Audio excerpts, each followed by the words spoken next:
Hello students, कैसे हैं आप सब। मैं सुनील शर्मा आपके लिए लेके आया हूँ आज फिर से एक नई वीडियो जो कि है चैप्टर इलेक्ट्रिसिटी का पार्ट 2। हमने पार्ट 1 में पढ़ा था चार्ज और करंट के बारे में। आज का ये जो हमारा पार्ट होगा, इस पार्ट 2 में हम लोग पढ़ेंगे potential potential difference and Ohm's law. ठीक है, ओम्स लॉ आपका सबसे इंपॉर्टेंट टॉपिक है आपका इस चैप्टर का। तो हम 3 टॉपिक पढ़ेंगे इस वीडियो में और उन तीनों पे हम करेंगे जो भी हमारे न्यूमेरिकल्स आएंगे, हम न्यूमेरिकल्स को लेके चलेंगे। तो देखिए, स्टार्ट करते हैं इलेक्ट्रिक पोटेंशियल के लिए। पहले तो बात करते हैं इलेक्ट्रिक पोटेंशियल क्या होता है। उससे पहले आपको मैं हल्का सा बता दूं जरा इलेक्ट्रिक फील्ड के बारे में, क्योंकि इसके बारे में जानना आपको बहुत जरूरी है। इलेक्ट्रिक फील्ड, ये जो इलेक्ट्रिक है इसका मतलब होता है चार्ज। इलेक्ट्रिक का मतलब क्या होता है हमारे पास, चार्ज। और फील्ड का मतलब क्या होता है, एक स्पेस हो गया ना, एक क्या हो गया, स्पेस हो गया। तो जो चार्ज हमारे पास होता है, जैसे ये एक चार्ज है, पॉजिटिव चार्ज है, तो इसके चारों ओर एक स्पेस होता है। ठीक है, जो चारों ओर ये स्पेस होता है, ये इसे कहते हैं इलेक्ट्रिक फील्ड। आपने मैग्नेट से जरूर खेला होगा। तो मैग्नेट के पास कोई दूसरा मैग्नेट जाता है तो एक जगह ऐसी आती है उसे खुद ही कर लेता है अट्रैक्ट। एक एक डिस्टेंस तक तो क्या होता है, उनमें कोई फोर्स ऑफ अट्रैक्शन रिपल्सन नहीं लगता, बट एक पॉइंट पाने के बाद क्या होता है, उनमें आपस में फोर्स ऑफ अट्रैक्शन और रिपल्सन हो जाता है। तो वैसे ही हमारे पास यहाँ भी क्या होता है, एक चार्ज का फील्ड होता है और कोई दूसरा चार्ज, ये हमारे पास चार्ज लेट Q1 है और ये हमारे पास यहाँ पे कोई चार्ज है यूनिट पॉजिटिव चार्ज, Q0 कहते हैं। यूनिट चार्ज, यूनिट चार्ज का मतलब क्या, जिसका वैल्यू क्या हो आपका 1 हो। ठीक है, तो हमारे पास जब हम किसी भी चार्ज को इसके अंदर लेके आते हैं, जैसे ही इस फील्ड के अंदर आएगा तो इनमें क्या होता है, हमारा फोर्स लग जाता है। लाइक चार्ज है तो रिपल्सन लगेगा, अनलाइक है तो अट्रैक्शन लगेगा। ठीक है, तो ये जो हमारा स्पेस है, जिस स्पेस तक तो कोई दिक्कत नहीं थी, जैसे ही स्पेस में आया उसके ऊपर क्या हुआ, एक फोर्स लगना स्टार्ट हो जाता है। That space is called electric field. ठीक है, तो बात करते हैं पोटेंशियल की। तो पोटेंशियल क्या होता है, यही हमारा जो चार्ज है। अब हम इसको तो कहाँ से ला रहे हैं नहीं पता, हम इसको बहुत दूर से किसी यूनिट पॉजिटिव चार्ज को लेके आ रहे हैं और हम चाहते हैं कि वो इसके फील्ड के अंदर चला जाए। ओके, बहुत दूर से लेके आए और क्या सोच रहे हैं, इसके अंदर वो चला जाए।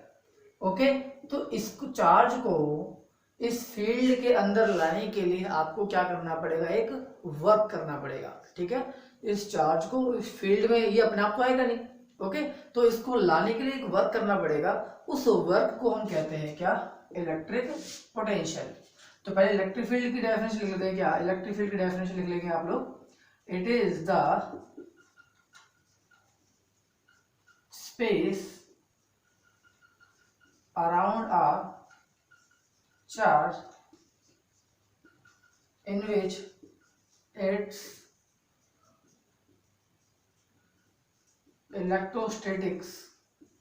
Electrostatic force.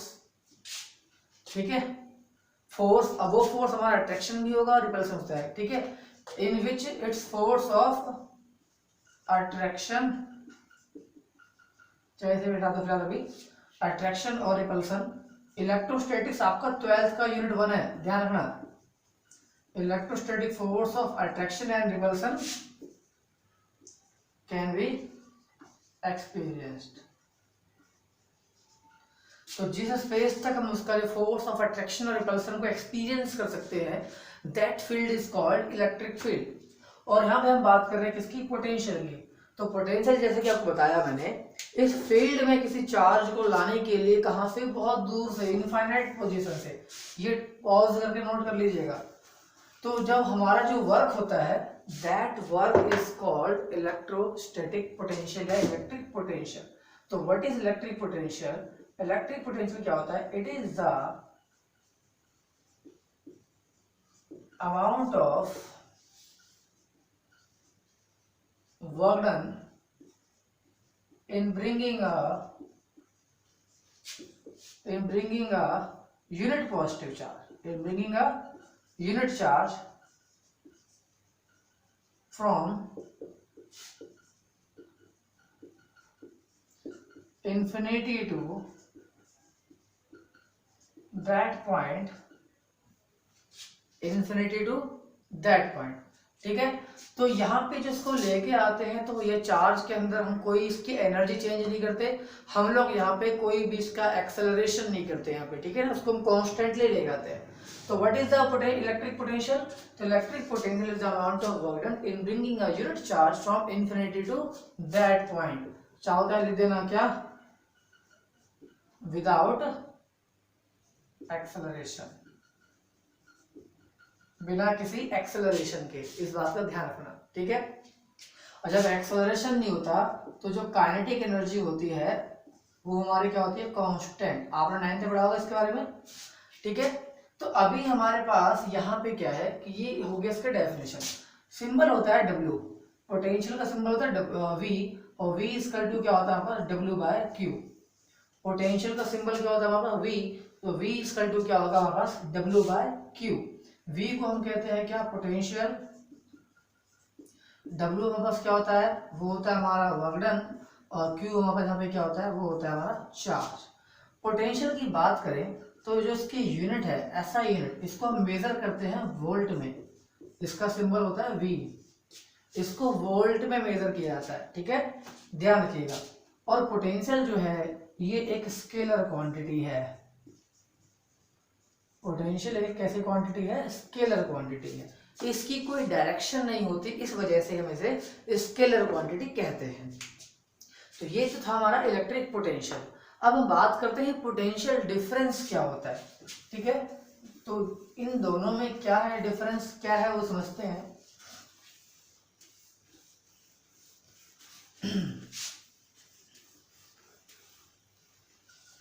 तो जैसे कि लेट अस कंसीडर, ये हमारे पास एक रॉड है, कंडक्टर है, कंडक्टर, ठीक है,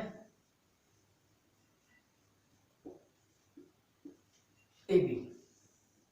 इसको मैंने यहाँ पे एक बैटरी से कर दिया है कनेक्ट, इसे हम कहते हैं बैटरी। तो ये की प्रेस करने पे करंट क्या होगा हमारा, पॉजिटिव से नेगेटिव की तरफ हमारा फ्लो होना स्टार्ट हो जाता है, ठीक है।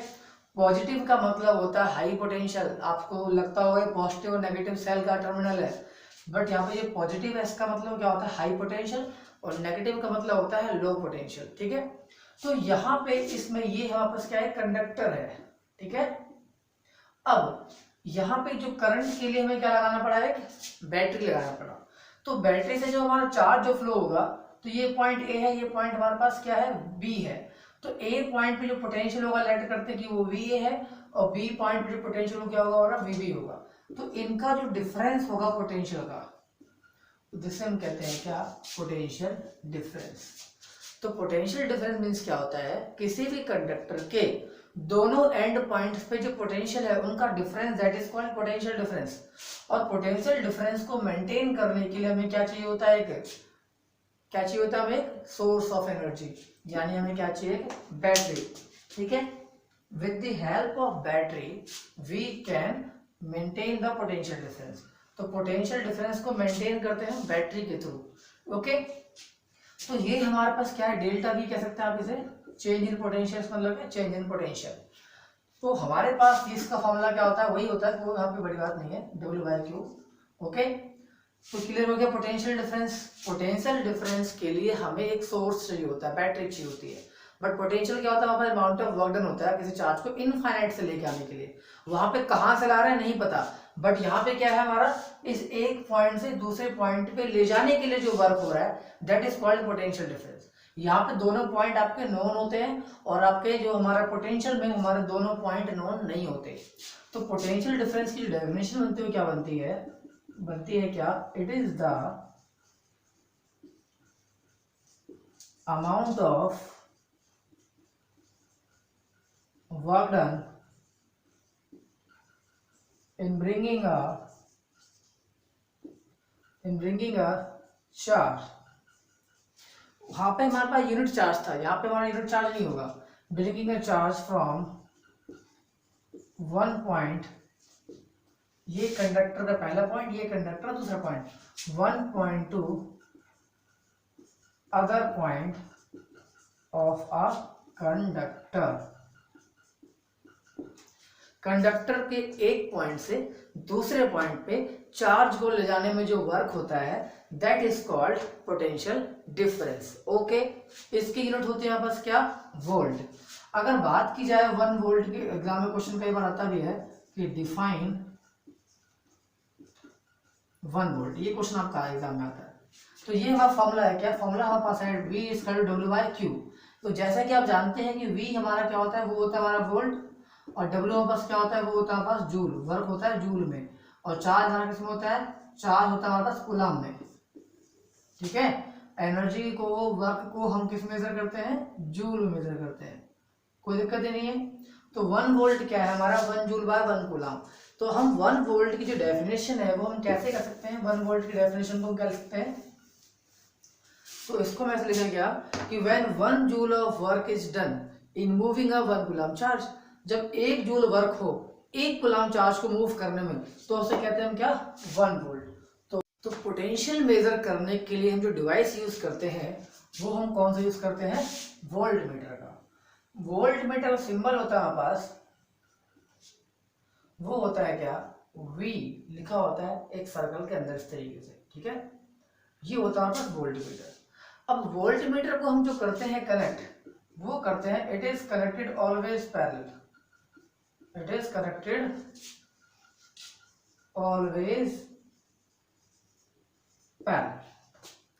अब इसे हम हमेशा पैरेलल में हम क्यों करते हैं कनेक्ट, यानी कि हमारे पास कोई एक कंडक्टर है, ये हमारा कोई कंडक्टर है हमारे पास, और इसको हमने लगा दिया एक बैटरी से कर दिया कनेक्ट। ठीक है, तो ये इसका पॉइंट ए और ये इसका पॉइंट क्या है हमारे पास, बी है।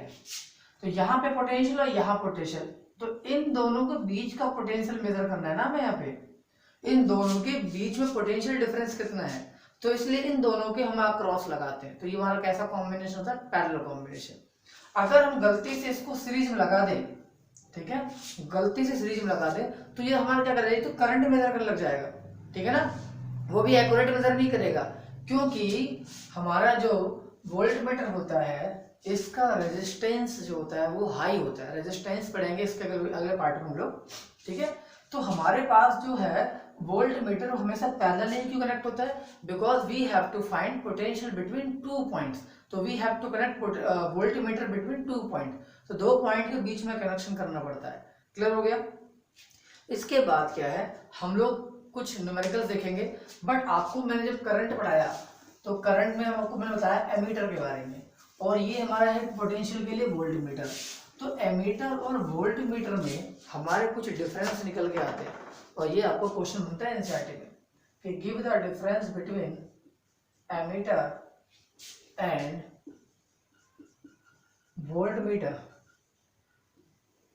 अब एमीटर और वोल्ट मीटर सब जानते हैं, सिंबल सी बात है। पहला डिफरेंस तो कॉमन है, तो it measure current, it measures current. ये हमारे पास क्या होता है, इट मेजर पोटेंशियल डिफरेंस। ठीक है, ये क्या मेजर करता है हमारे पास, पोटेंशियल डिफरेंस मेजर करता है, ये हमारा करंट मेजर करता है। उसके बाद ये कनेक्ट होता है सीरीज में। ठीक है, it is always connected in series, it is always connected in series. ये हमेशा किस में कनेक्ट होता है, हमेशा it is connected always in parallel. ठीक है, ये हमेशा पैरेलल कनेक्ट होता है, ये हमेशा सीरीज कनेक्ट होता है। उसके बाद इसका जो सिंबल है, आपको मैंने बताया कि इसका सिंबल होता है हमारे पास ए, इसका जो सिंबल है हमारे पास क्या होता है, वो होता है हमारे पास वी। ठीक है, इसके बाद आपको मैंने बताया कि एमीटर का जो रेजिस्टेंस होता है वो होता है लो। रेजिस्टेंस क्या होता है इसका, लो। रेजिस्टेंस के बारे में आपको मैं नेक्स्ट वीडियो बनाऊंगा, ठीक है, उसमें बताऊंगा।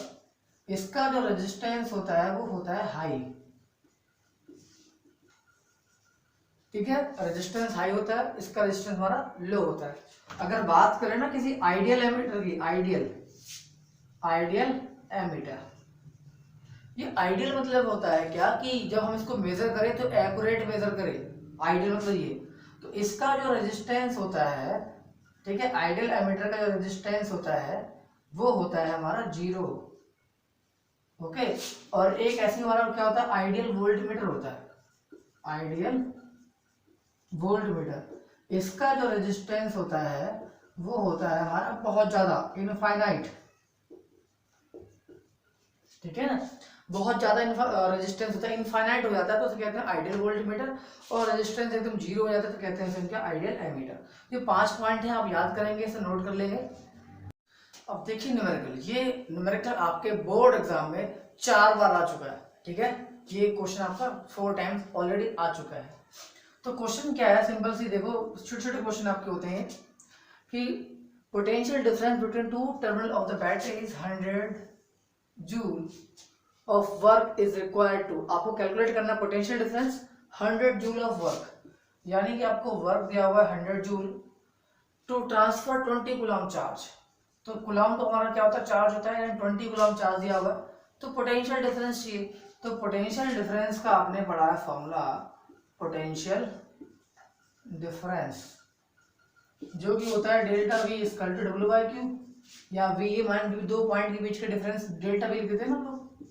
तो वर्क कितना है हमारा 100 है, ये कितना है हमारा 20 है, कितना आ गया 5, तो डेल्टा V कितना आ जाएगा बस 5 वोल्ट। तो इतने इजी क्वेश्चंस हैं आपके, इसके ऊपर कोई भी ऐसा न्यूमेरिकल हो जो आपको टफ लगता है तो आप मुझे सेंड करना, मैं आपको वो जो है सॉल्व करके भेजूंगा। ओके, अब इसके बाद हम देख लेते हैं ओम्स लॉ। अब ओम्स लॉ करने से पहले कुछ हमें जो सिंबल्स हैं उनको जानना जरूरी है, क्योंकि सर्किट डायग्राम में ये हमारे काम आएंगे, ठीक है। जब मैं इनको बनाऊंगा तो आपको इनके बारे में पता होना चाहिए कि हमारा कौन सा सिंबल जो है वो क्या बता रहा है। तो देखो, पहला जो नाम हमारा होता है सेल। तो सेल के लिए क्या होता है, हमारे पास सिर्फ 2 डंडे खिंचोगे इस तरीके से, एक पॉजिटिव और एक नेगेटिव। तो हमारे पास सिर्फ और सिर्फ 2 लाइन, एक पॉजिटिव एक नेगेटिव, तो वो हमारा रिप्रेजेंट करता है सेल को। और जब बैटरी की बात होगी तो हमारे पास ये जो लाइंस है वो क्या होंगी, वहां बढ़ जाएंगी, 2 से ज्यादा हो जाएंगी, यानी कि सेल्स के कॉम्बिनेशन को बैटरी कहते हैं। Combination of cells is called battery. तो जब ज्यादा टर्मिनल्स हो तो बैटरी है, और जब सिंगल हो तो हमारा सेल है। ओके, जो लो करंट चाहिए हम क्या सेल लगाते हैं, जो स्ट्रॉन्ग करंट चाहिए, हाई पोटेंशियल चाहिए तो हम क्या लगाते हैं, इसका बैटरी लगाते हैं। बात करते हैं प्लग की। प्लग की क्या होता है हमारे पास, वो इस तरीके से होता है। तो ये हमारे पास इस तरीके सर्कल 2 सेमी सर्कल्स बनाएंगे इस तरीके से आप, ठीक है। तो जब ये ओपन होगा तो इसके बीच में क्या होगा, आपको गैप दिखाई देगा, बट जब ये क्लोज होगा तो बीच में आपको एक यहाँ पे क्या डॉट दिखाई देगा। क्लोज में डॉट होगा, या डॉट नहीं तो हमारा वो ओपन है। स्विच की बात करें, स्विच जो हमारा होता है ये भी हमारा ऑन ऑफ का काम आता है, बट स्विच इस तरीके से बनाते हैं हम लोग। तो अभी ये ओपन स्विच है, क्लोज स्विच में क्या होता है हमारे पास, ये जो होता है हम प्रेस कर देते हैं, तो ये हमारा हो गया क्लोज स्विच, ठीक है। इलेक्ट्रिक बल्ब, तो इलेक्ट्रिक बल्ब में क्या है, आप ऐसे करो और आप इस तरीके से बना दो आप सिंबल, ये आपका हो गया इलेक्ट्रिक बल्ब का सिंबल। फिक्स रेजिस्टेंस, तो रेजिस्टेंस का सिंबल होता है कुछ इस तरीके से। ओके, रेजिस्टेंस को ये होता है, इसे हम आर शो करते हैं। सेल को आप चाहो तो इसकी बैटरी को ई भी कह देते हैं, कई जगह इसको बी लिख देते हैं, प्लग की को हम के लिख देते हैं, ठीक है। स्विच को हम एस लिख देते हैं, बल्ब हमारा बी है, बी लिख दोगे आप। वेरिएबल रेजिस्टेंस, फिक्स्ड और वेरिएबल मतलब क्या है, वेरिएबल मतलब क्या है, जब हमारा रेजिस्टेंस जो है उससे आप चेंज कर सकते हो, उसकी वैल्यू जो है फिक्स नहीं है, तो उस केस में एक एरो लग जाता है इसके ऊपर। ये एरो बताता है कि ये वेरिएबल, ये एरो जिस भी कंपोनेंट में लगा हो आपके वो होता है हमारा वेरिएबल, यानी इसकी वैल्यू को आप बदल सकते हो। जैसे बैटरी है, अगर बैटरी पे ऐसे लगा दो ना एरो, तो ये बन जाएगी वेरिएबल बैटरी, ठीक है ना। यानी इसे हम कहते हैं क्या, बैटरी एलिमिनेटर भी कह देते हैं कई बार, आप ये लैब में देखेंगे जब आप लैब में जाएंगे तब। रियोस्टेट, रियोस्टेट को हम कहते हैं करंट कंट्रोलर, धारा नियंत्रक, यानी जो करंट को कंट्रोल करता है। इसका सिंबल होता है आर एच, जो कि क्या है, रेजिस्टेंस के ऊपर एक एरो हेड लगा देते हैं, ये हमारा होता है रियोस्टेट, जो करंट कंट्रोल करता है। एमीटर आप जानते ही हो, ए लिखा होता है एमीटर में हमारे पास, पॉजिटिव नेगेटिव बना देना, कोई दिक्कत नहीं, एक टर्मिनल हमारा पॉजिटिव पे एक नेगेटिव पे कनेक्ट होता है। वोल्ट मीटर हमारा वी होता है, जो कि कनेक्ट होता है हमारा किसमें, पैरेलल में, ठीक है। गैल्वेनोमीटर हमारा जी होता है, ये भी हमारा किसमें कनेक्ट होता है, सीरीज में, ये स्मॉल करंट मेजर करता है। वायर ज्वाइंट, अगर हमारे पास कोई वायर ज्वाइंट हो रही है तो वो इस तरीके से डार्क होगा, इसका मतलब वायर हमारे पास ज्वाइंट हो रही है। अगर वायर ज्वाइंट नहीं हो रही है तो दूसरी वायर को आप ऐसे दिखाओ, तो जब भी इस तरीके से क्रॉसिंग दिखे यानी कि वायर ज्वाइंट नहीं है, ये इससे टच नहीं है, ठीक है, वो अलग है, सेपरेट है। तो ये हमारे पास सिंबल्स हैं जो आपको पता होने चाहिए, एग्जाम में कई बार सिंबल्स भी आ जाते हैं। अब इसके बाद हम देखते हैं ओम्स लॉ, इसे आप नोट कर लो, वीडियो पॉज कर लो एक बार। ओम्स लॉ, अब ओम्स लॉ आपका जो है सबसे इंपॉर्टेंट टॉपिक है, ध्यान देना। ये लॉ क्या कहता है कि हमारे पास कोई भी एक कंडक्टर है और उसमें आप करंट पास कर रहे हैं, तो उस कंडक्टर से करंट कितना जाएगा, ठीक है, तो ये कुछ ना कुछ फैक्टर डिपेंड करता है। तो ओम्स लॉ कहता है कि जो करंट पास होता है किसी भी कंडक्टर से, that directly proportional to potential difference. Okay, conductor की यानी जो करंट पास होता है हमारे पास किसी भी कंडक्टर से, directly proportional to potential difference. Current flowing through a conductor is directly proportional to potential difference, यानी I प्रोपोर्शनल टू V। और ये तब होगा जब आपके एक्सटर्नल कंडीशन लाइक टेम्परेचर हो और फिजिकल क्वांटिटी हो, ठीक है, तो वो सारी क्या चेंज ना हो रही हो। और इसकी कमी है, लिमिटेशन है ओम्स लॉ की, कि ये केवल और केवल स्मॉल वोल्टेज के लिए ही हमारा एप्लीकेबल है, small value, small current, small voltage के लिए। हाई की बात जब करते हैं तो हमारा ये फेल हो जाता है, क्योंकि जो एक्सटर्नल कंडीशंस है वो हमारे कांस्टेंट नहीं रह पाते, ठीक है। तो what is Ohm's law? According to this law, the current flowing through a conductor is directly proportional to the potential difference across ends of conductor with the when external conditions, temperature and other physical quantity remains constant। इसको एक diagram है जो आपका practical diagram है, आपको lab में भी करना है, कि ये हमारे पास एक कंडक्टर है जिसका रेजिस्टेंस हमारे पास है R, ठीक है, और हम क्योंकि पोटेंशियल डिफरेंस मेजर करते हैं तो लगाते हैं हम क्या, हमेशा वोल्ट मीटर लगाते हैं, और सर्किट में हमें लगाना होता है एमीटर करंट नापने के लिए। अब हमने यहाँ पे एक एमीटर लगाया तो बैटरी लगा देते हम लोग यहाँ पे करंट देने के लिए। ये हमने यहाँ पे क्या लगा दिया, एक प्लग लगा दिया, प्लग की है स्विच, और ये यहाँ पे क्या होगा, रियोस्टेट, ठीक है, यहाँ पर की है, ये यहाँ पर बैटरी है बी, ये हमारे पास पॉइंट मान लो पी क्यू पॉइंट है, ठीक है। तो ये एमीटर है हमारा, वो क्या मेजर करता है, करंट। तो जो भी करंट आएगी एमीटर मेजर करेगा, और जो पोटेंशियल डिफरेंस जनरेट होगा वो हमारा वोल्ट मीटर मेजर करेगा। और ये जो रियोस्टेट है वो हमारे एक्सटर्नल कंडीशंस लाइक जो भी है हमारी जो चेंज हो रही है उनको कंट्रोल करेगा। ये फिलहाल तो यहाँ पे करंट कंट्रोल करता है। हाई स्ट्रॉन्ग करंट के लिए हमारा ओम्स लॉ जो है वो फेल हो जाता है। तो स्ट्रॉन्ग करंट नहीं देनी और कांस्टेंट करंट होनी चाहिए। कांस्टेंट करंट के लिए भी हमारा जो है रियोस्टेट यूज होता है। तो I प्रोपोर्शनल टू V, इसको हम V प्रोपोर्शनल टू I भी कर सकते हैं ना। तो जब भी हम प्रोपोर्शनल का साइन हटाते हैं तो लगाते हैं कांस्टेंट R आता है यहाँ पे हमारा कांस्टेंट क्या आता है, R। जब भी ये साइन हटाते हैं प्रोपोर्शनलिटी का तो ये कांस्टेंट आता है, यहाँ पे R आया जिसे हम लोग कहते हैं क्या, रेजिस्टेंस। इसे हम लोग क्या कहते हैं, रेजिस्टेंस। तो ये हमारे यहाँ पे क्या है, कांस्टेंट का काम कर रहा है। रेजिस्टेंस करंट एंड वोल्टेज पे डिपेंड नहीं करता, ये कांस्टेंट है, ठीक है, ध्यान देना। और अगर मैं ग्राफ बनाता हूं जो कि बहुत बार पूछा जाता है, ग्राफ किसके बीच में, वी आई ग्राफ, वोल्टेज और करंट के बीच में ग्राफ बनाओ, वोल्टेज एंड करंट के बीच में। तो ये हमारा वोल्टेज है, ये हमारे बीच करंट है, तो ग्राफ बनता है स्ट्रेट। जो डायरेक्टली प्रोपोर्शनल होते हैं उनका ग्राफ जो है वो क्या बनता है, स्ट्रेट बनता है। तो ये हमारा है ओम्स लॉ, ओम्स लॉ की डेफिनेशन, ओम्स लॉ का ये फॉर्मूला, ग्राफ, और ये इसका सर्किट डायग्राम, ठीक है। और बाकी की जो नेक्स्ट वीडियो है ये हम लोग उसमें पढ़ेंगे क्या, रेजिस्टेंस। ये जो हमारा ओम है, ये ओम साइंटिस्ट के नाम पे पढ़ा है जिनका फुल नेम क्या था, जॉर्ज साइमन ओम। ओके, तो ये आज की वीडियो सिर्फ इतनी ही क्योंकि वीडियो ज़्यादा लेंथी हो गई है। नेक्स्ट वीडियो जो आपकी आएगी उसमें हम लोग पढ़ेंगे रेजिस्टेंस के बारे में, रेजिस्टेंस क्या होता है, किन किन फैक्टर पे डिपेंड करता है, रेजिस्टेंस का सीरीज कॉम्बिनेशन, पैरेलल कॉम्बिनेशन जो बहुत ज़्यादा इंपॉर्टेंट है, 12th में काम आता है। ओके, तो अगर आपको वीडियो अच्छी लगी तो वीडियो को लाइक कीजिए और अपने फ्रेंड्स को ज़्यादा से ज़्यादा शेयर कीजिए, ठीक है। चलिए मिलते हैं नेक्स्ट वीडियो में।